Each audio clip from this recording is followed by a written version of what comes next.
Hello guys, সবাই কেমন আছো? আমি ভালো আছি। আমি এখন ভাত বসাবো।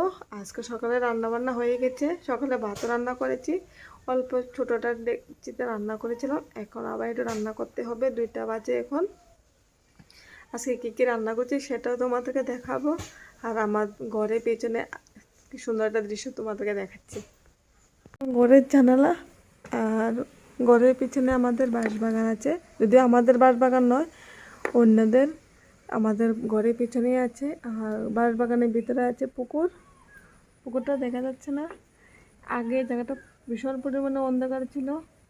ওই গাছের ডালাগুলো কেটে নিয়েছে অতিরিক্ত অন্ধকার হয়ে যাওয়ার কারণে।